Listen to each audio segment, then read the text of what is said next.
2025 registration, how to complete the rent registry form. So the rent registry form is required to be submitted every year.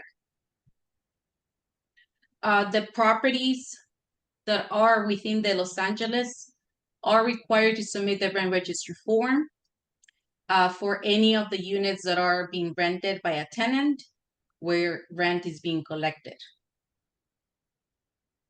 So if you receive a bill, that includes, of course, the annual fees for the registration and the rent registry form. That means that you have to complete both in order for the property to be properly registered. And this is how the bill looks. So you should have received a bill looking like this. And of course, the rent registry form attached. These are the registration fees per unit. For RSO is $38.75. For JCO, $31.05.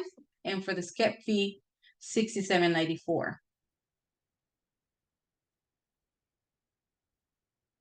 If one of the units is owner occupied or a family member is using it where no rent is being collected, or if the unit is going to be vacant for 12 months, then you can go ahead and submit the exemption application to have the unit exempted from the registration fees.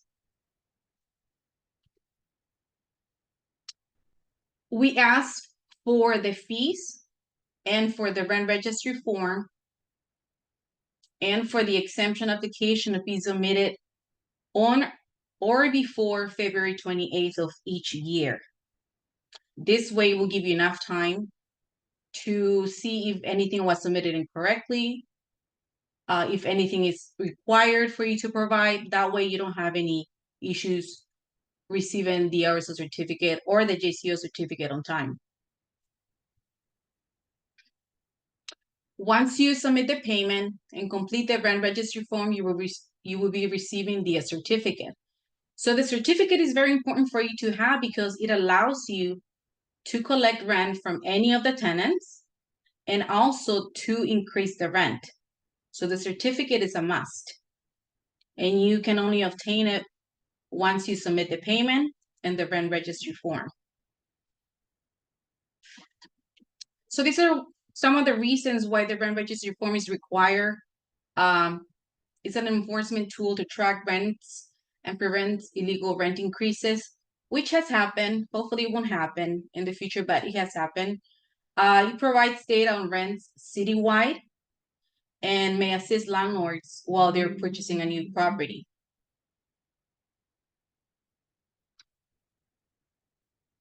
There are two types of rent registry forms, which they are for the same purpose. So we have the form that is included with the annual bill. That one is a prescribed form. So it will have your name and address. It will have the APN and the property address and the statement number. The form that you can go ahead and download from our website is the blank form. It's a fillable form. And on this one, you will have to add the 10 number APN, the street number, basically the property's information. And of course, the rest, which is the emergency contact information. And on page number 2, the unit's information. But if you submit any of these two forms, they will be accepted and processed. So we give you a sample of how to complete the form. So of course, all the pages of the rent registry form must have the APN written on the top of the form. So it will look like this. I'm sorry? Hi, sorry to interrupt you, Marina. Maybe you can open up your screen a little bit bigger, like the full size, so they can. Okay. Is that better? Yeah. Can you do like a share slide or like a start slide? Just a second.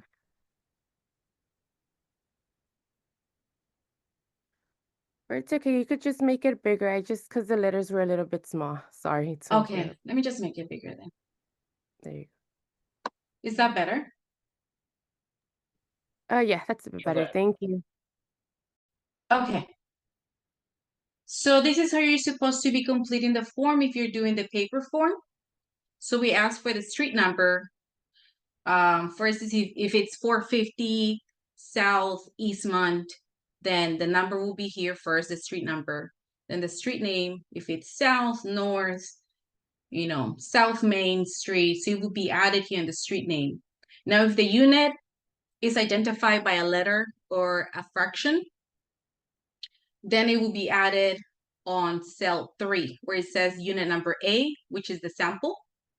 Then is the number of bedrooms. We ask for you to write 0 if the unit is a bachelor, a studio that doesn't have a separate bedroom. Then the moving date is important. You write the month and year. If you don't know, I just put an approximation. And for the effective date of last rent increase, if you have not applied a rent increase, we ask for you to write down the moving date again, or fill in the bubble that says, I don't know. Again, either of those two will be acceptable. And of course, the current monthly rent. So this current monthly rent should not include any surcharges. So it should only be the base rent. Here, utility paid by landlord only if you as the landlord pay for the gas or electricity within the tenant's unit. So this one does not include boilers for common use. It's only within that specific unit. And if the parking is included in the monthly rent.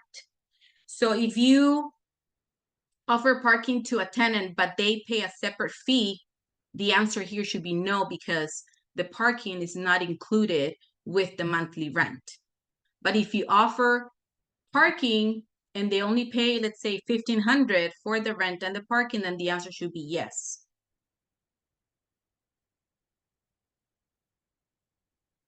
And here we give you more information step by step, the information that you should be providing for each unit.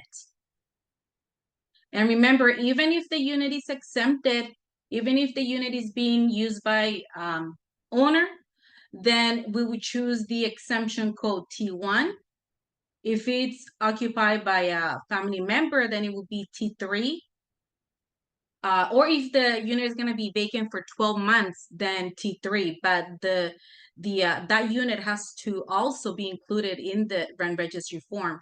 Because if you leave that unit blank and providing information, so even though you're providing information for all the other units, not providing the information for one unit is gonna make the form incomplete and you will not receive the certificate. So if you have questions, feel free to give us a call at our number, which I'll go ahead and share in a little bit. But for any questions, concerns, give us a call or send us an email. So this form, you can go ahead and submit the form that you received within the bill, which is a paper form.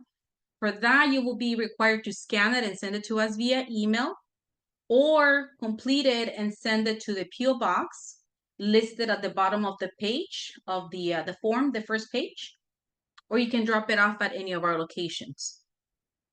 Of course, the easiest and more secure ways to submit it online.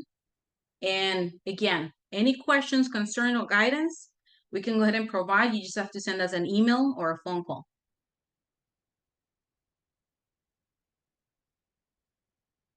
The username and password that you create to submit your annual payment can be used also to submit the rent registry form. So it's the same, it's only one username, one password that you have to use for both websites. So this is the first one. This is how the billing portal looks like. The one on the right, it's how our portal looks like. And of course, if you're a new user, you choose new user and you have to provide this information: name, last name, email address, which is going to be your username, and you have to create a password. Once you do this, you will receive an email asking you to activate the account. Once you receive that link to activate the account, then you can go ahead and go back and log in with your information. Once you log in, you're going to be asked to add the property or properties if you're managing a lot or if you own a lot of properties. To add it, you will need the APN and the current statement number. So for this year, you need the current 2025 statement number. You cannot use an old statement number because it's not going to work. So you have to have the current one. So you will have the opportunity to add it as the owner or the owner representative, like if you're a management company.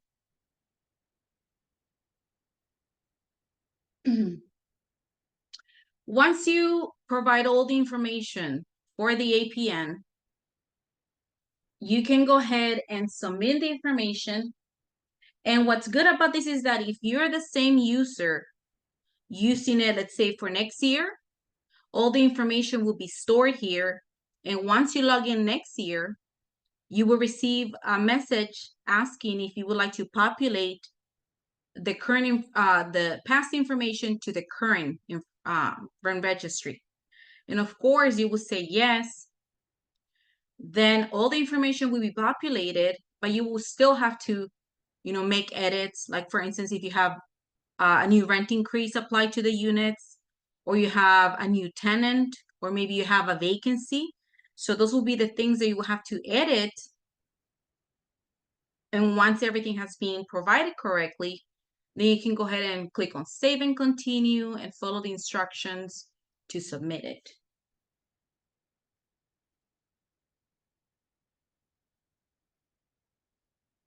So this is just a slide to show you of the first step. Once you log in, you add your property with the APN and the statement number. The first step should be to add the emergency contact information, which is the blue big box. So you click on Add, and the emergency contact information is the person that is more knowledgeable about the property. So if you are the owner filling out this form, you want to put your information there. So we ask for your name, address, and telephone number. If you're the management company, go ahead and provide your information. Or if you're the manager of the property filling out the form, provide the information. So it's not like the usual emergency contact where I will put my mom's name. No, it's not like that. So I will put my information because that's my property, or because I'm more knowledgeable about this property. So that will be my information. And we will only contact you if we have questions about a form. But that will be the only thing. We don't share this information with anybody. This is how the emergency contact box looks like. First name, last name, the address, and telephone number. Once you do that, the next step will be to scroll down where it says rental unit information and start adding your units. Usually the first unit is already added there. If you have 3 units, all 3 units will be added there. But you will have to click on the button that says Edit to be able to add the rental unit information. Once you click on Edit, this is the unit information that you will have to provide. So again, house number, street name, unit number, if it applies, either letter, number, or fraction, the current monthly rent, number of bedrooms, moving date, last rent increase date, parking included with the monthly rent. Again, if this unit will be owner occupied, then you would choose the T1 owner occupied from the drop-down menu that you will get by clicking on this arrow, or whatever exemption applies to that specific unit.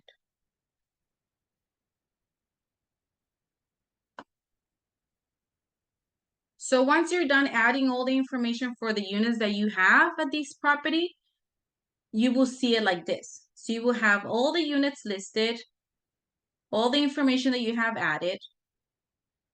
If you're only managing one APN, once you complete all this information for the units, make sure to click on Save and Continue and follow the instructions to submit. If you have multiple properties, make sure that all of the APNs have been added here by clicking on the Add Property. So you can add as many as you're managing. But before you click on save and continue, you have to complete the information for all the units in each of the APNs. So do not complete one property and click on save and continue. If you have all the APNs here, the information is going to be submitted automatically with you even touching it. So we ask for you that if you're managing 5 APNs, make sure that all 5 APNs have been completed by adding all the units information before you click on save and continue and printing, submitting the information.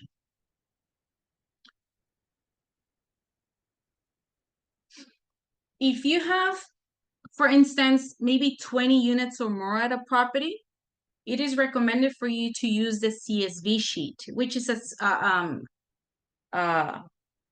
regular sheet that can be downloaded. And what's cool about that is that this sheet, it looks like this, like an Excel sheet.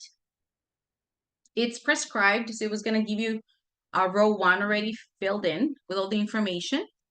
So in here is the same thing. You will have to write down the APN, house number, house fraction, or a letter or a number if it applies to identify the unit, the name.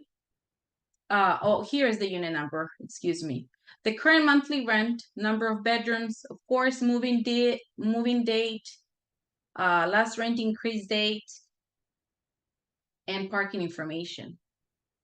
When you are trying to use the CSV sheet, I recommend for you to first add 1 or 2 units manually through this system by, clicking on add unit and doing everything. Because once you download the CSV sheet, after completing maybe a couple of units here, once you download the CSV sheet, you will have those units already listed here. And that way you already know like the format that the sheet is asking the information to be added. So once you add all this information on the CSV sheet, you can go ahead and save it for your documents. And you can go ahead and go back and click on upload. So you click on download, now you're going to click on upload to that specific APN. And the information is going to be added. It's going to be added just as if you did it 1 by 1. And that CSV sheet can be used for next year, 2026. Again, you would just do the proper, edits to the rent amounts or, whatever you need to change. And you can go ahead and upload that sheet again. And again, make sure to click on save and continue to be able to submit all the information. You will get a reminder if you want to continue.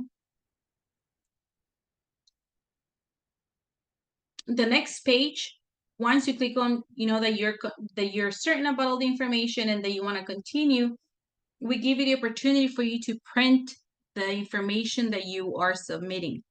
Now, once you print this information is only for you, for your information only. Once you do this, the printout, you cannot use that printout to submit your rent registry form because it will not be acceptable. That's only for your records. It's not to be used, as the CSV sheet to upload your information to the system because it will not work. So this is only for information only. So if you want to have the information that you just added to the APN for your future use, then you need to download the CSV sheet, save it with all the information, and that can be used for future years, but not the printout. So here we still give you a chance to think about if everything has been completed. You can still go back and fix any information. But if you decide to go on, then you will go ahead and click on the button that says submit. Once you click on submit, that's it. You won't be able to go back and say, oh my God, I forgot to add unit 5. No. Now, if you forgot to add any information, then you're going to receive an incomplete status. And the system is not going to allow you to edit anything anymore. So you're going to have to either give us a call or send us an email with the issue. So you can give us a quick explanation what happened. We can log in and see what's missing so that, we can help you complete the form. So, but once you submit it and then you receive a complete status, that means that you're done. If you decided to pay the bill first and then the rent registry form, the complete status, that means that you're done with everything and that you're going to be receiving the RSO certificate. And the RSO certificates are usually generated within 24 hours. If that's not the case, then you're more than welcome to contact the billing section, where they can go ahead and, let you know when the certificate will be issued and when it will be mailed out to you. So you pay the fees, you completed the rent registry, and you receive the certificate. Now the certificate, it's required for you to either post it around a common area so the tenants can see it, or you can provide a copy of the first page to each tenant, just in case you're questioning. But it is required for you to at least post it for them to see it. This is our hotline telephone number for any other questions besides the rent registry form. Excuse me. We also ask for you to, make reservations for future workshops, and also subscribe to the newsletter, which has very useful information. This is our telephone number, 213-928-9150. The email, lahd.rentregistry@lacity.org. And of course, this is the Ask Housing link at the bottom as well. I'm done with my presentation. If you would like for me to do a sample on how to submit the rent registry form online, I can go ahead and do that once Sylvia is done with her presentation. Sylvia works for the billing section, and she will be providing us with a presentation on how to submit the payment and the exemption application. Thank you very much.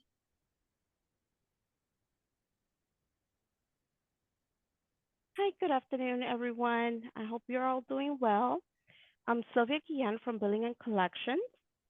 Let me go ahead and share my screen with you.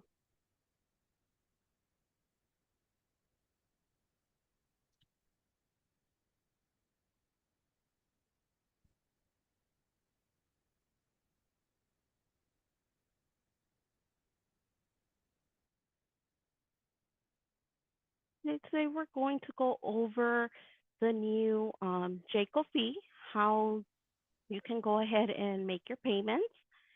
Also, if you need to do exemptions. So the new JCO fee that just cost ordinance is going to be, or it's $31.05 per unit. It's applicable to most residential properties not covered by RSO. So it applies to most buildings that were built after October 1st, 1978, as long as the units are not subject to RSO. Applies to non-owner occupied single-family dwellings and to non-owner occupied non-RSO condos. How you could pay your annual fees. You have different options. The first option will be going through our customer portal through the housingbill.lacity.org/billing. You could also do it pay by phone, and the number is 844-PAY-LAHD. You are going to need your APN and the statement number. And it has to be the current statement. You could also mail your check or money order to LAHD RCCB, PO Box 102-658, Pasadena, California, 91189. Or you could go in person to one of our public counters. You do need to make an appointment to have a reservation, and there are walk-ins, but it is limited basis. For any location, you can also visit housing.lacity.gov, About Us, public counters. For our customer portal, there are two options of how you can pay. You could either do a quick pay, or you could create an online account. If you already have an online account, you will go ahead and sign in. Both of the options do require you to have the property's APN and the statement number. For the quick pay option, you would find that in the middle section, and it asks you to enter the APN and the statement number, then press continue. After that, you would just follow the prompts to fill in your payment information. If you have an online account, you're going to go ahead and sign in. Once you sign in, if you do not have the property already added, you will go ahead and click on Add Property, enter the APN and the statement number, and then you will add it as either as the owner or owner representative, and click Add. You will see the balance in the middle section. Then you will go ahead and click Add to Cart. You would check off the card icon and proceed to checkout. If you are not doing any temporary exemptions, you would just click on Complete Payment.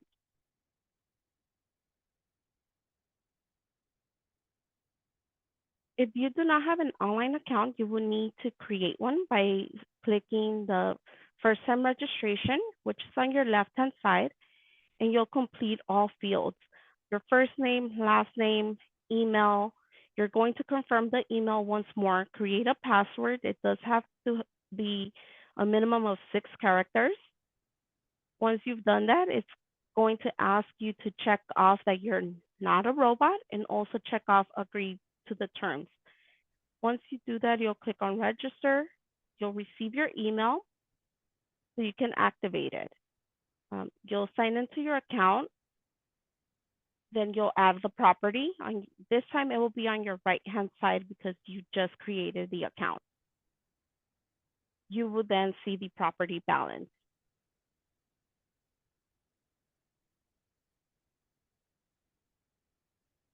For temporary exemptions, the following temporary exemptions can be requested.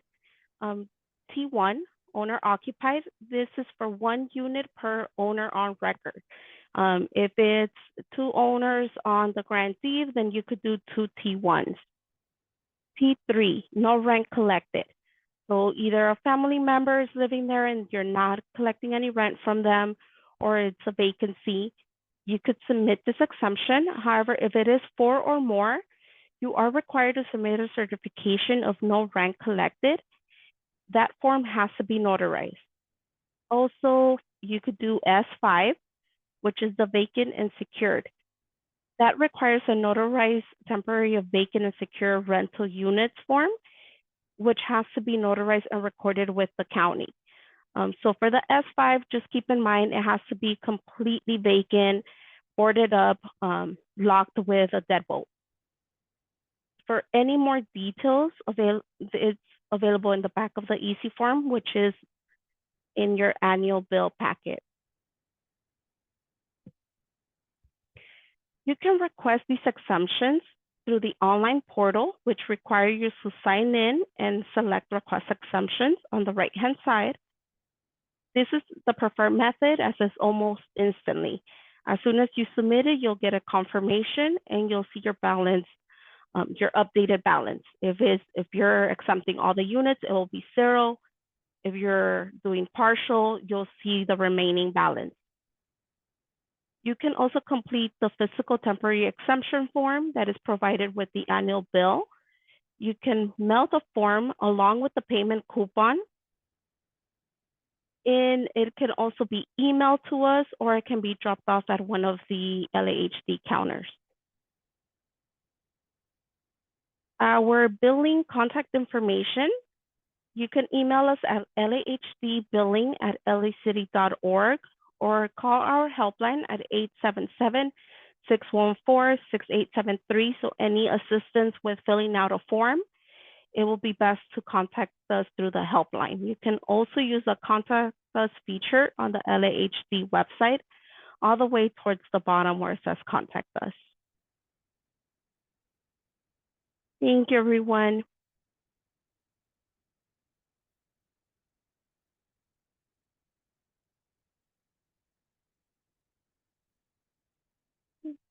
And I know we are going to do Q&A.